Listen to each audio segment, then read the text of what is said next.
Welcome to Climate Quickies, bite-sized nuggets of climate goodness from our TEDxLondon experts in under 10 minutes. This week on Climate Curious, we're diving into some good news. Baby corals are helping bring dying reefs back to life. From heat-tolerant corals to coral nurseries and even frozen coral banks, we're joined by reef expert Theresa Fyffe of the Great Barrier Reef Foundation.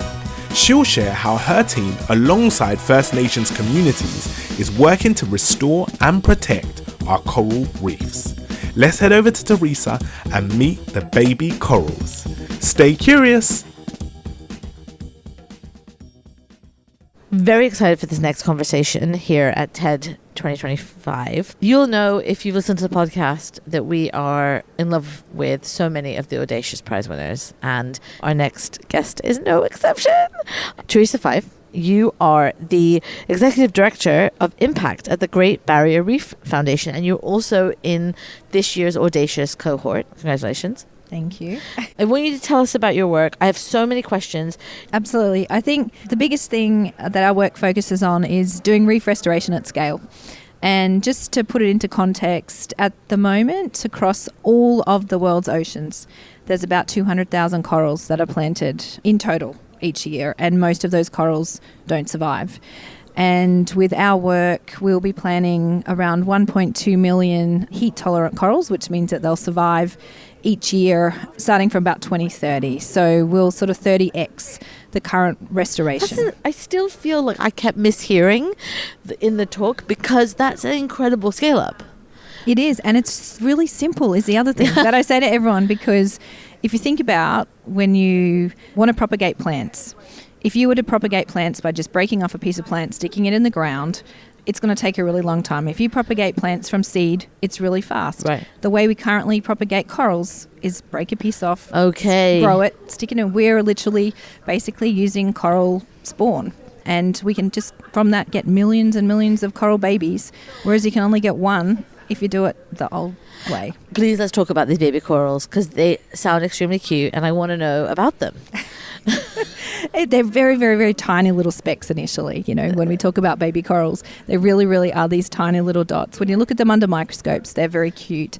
But corals are all different shapes. And so, you know, as you get to about a 12-month-old coral, think about it as being about the size of half of a saucer from a teacup. And they can be branching like little mini trees with little polyps on them, so all different shapes.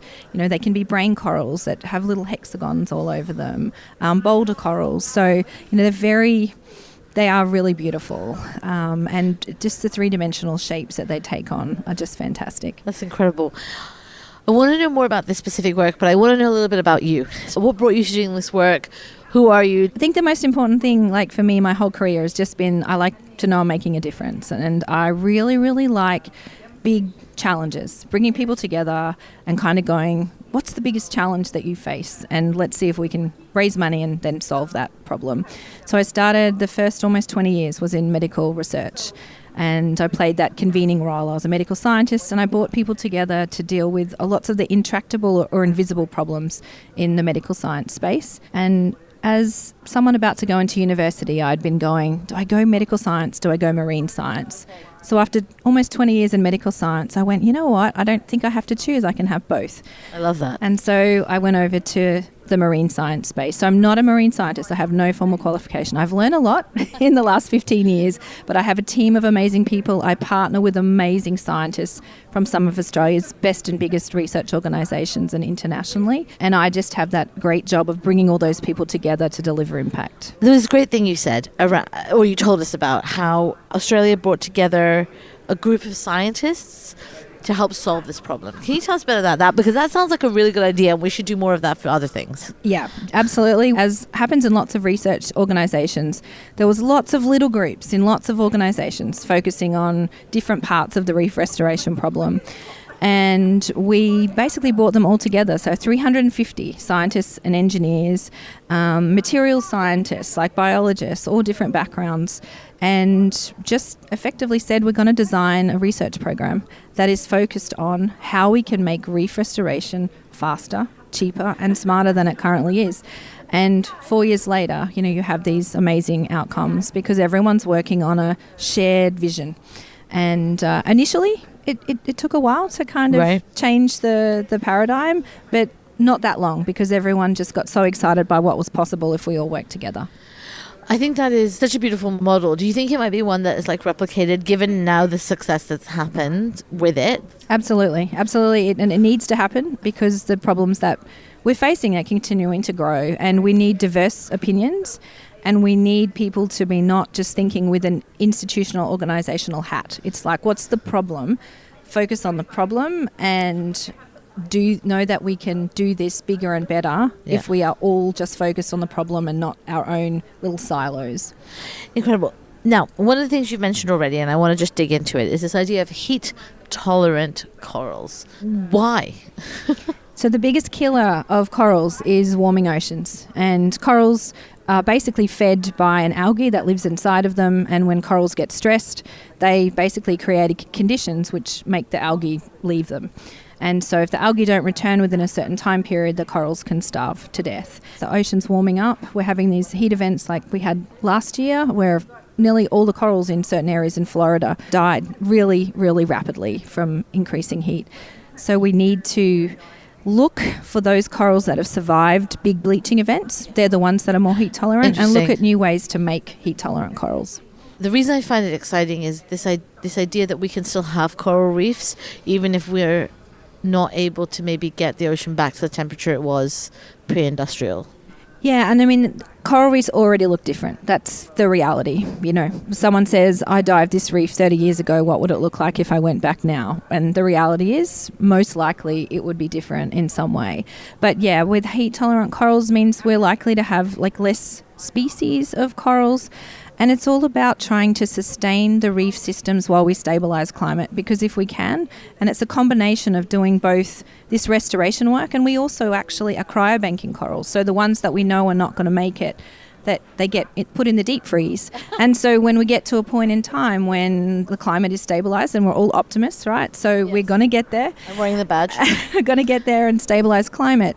We've got enough of the resilience of the system there, and then we can bring these other ones out of cryobanking and hopefully have really flourishing coral reefs down the line. That's beautiful. I love that. I think this is just such a great, elegant solution that you're working on. One of the things you talk about in your talk is this idea of micro-nurseries for local communities that are owned and operated by those communities. I was like, I want to know more about this. I know you only have a certain amount of time in your talk. So could you just tell us a bit more? Yeah, absolutely. One of the things we've learned through creating technological solutions is you've got to actually have a model for delivery on the ground, and nobody knows their local conditions like local communities, and particularly we want to work with First Nations communities in the Pacific and the Great Barrier Reef. And so the micro-nurseries package up all of this complex, what looks like complex tech, it's actually pretty simple, into basically shipping containers. And we are looking at partnerships between tourism operators and local communities. We're finding that there's a big boom in regenerative tourism, and people want to go on holidays and actually help the environment and be involved with the planning out of the corals and supporting the coral nurseries. So we're looking at joint venture businesses between tourism operators and local communities. That actually means it's not just good for coral reefs, but it's generating jobs, it's generating revenue, it's generating training for local communities and opening up a potential for a restoration economy where it didn't exist before. That's super exciting. And I really love the idea that this isn't about parachuting in solutions. You talk a little bit about that idea of bringing innovation together with ancient knowledge. Why was that so important in this work? Because not everyone does it like that. From a really high level, if you look at the UN stats about the fact that 80% of the world's remaining biodiversity is in the hands of First Nations groups. And on the Great Barrier Reef, just as an example, more than half of the Great Barrier Reef, the traditional owners have inherent rights and interests.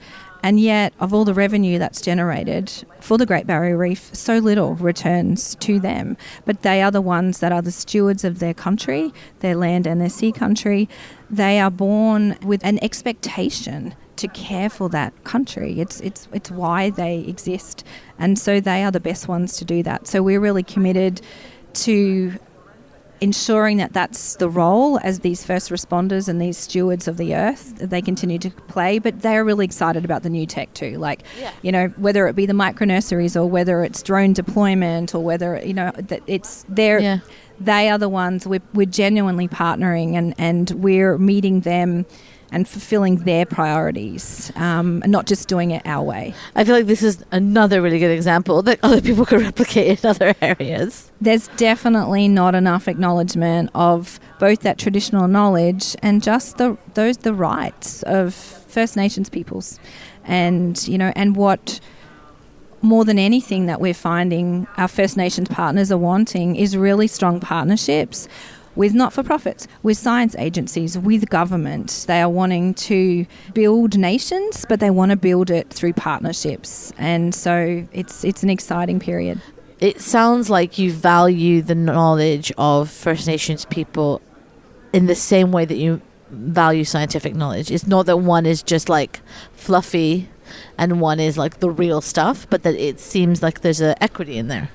Yeah, absolutely. We've had so many instances where what we're finding our traditional owner groups on the Great Barrier Reef are doing is they're bringing in scientists into their communities to prove their traditional science. And so it's starting out with scientists saying, no, that river definitely doesn't run in that direction.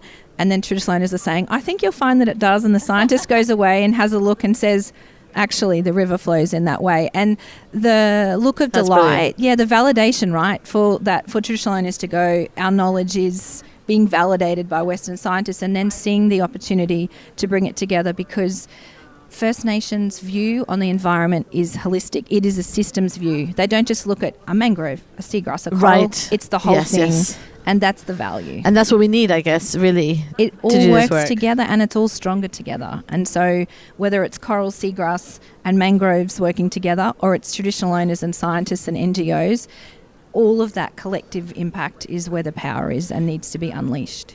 I love this so much. I am very excited to see how this work unfolds. Thank you so much for joining us, and we're excited to have you back in the future to tell us how these baby corals are growing. Fabulous. Thank you so much. Thanks for listening to this quickie. This episode was created by our superstar podcast team at TEDxLondon. Until next time, stay curious.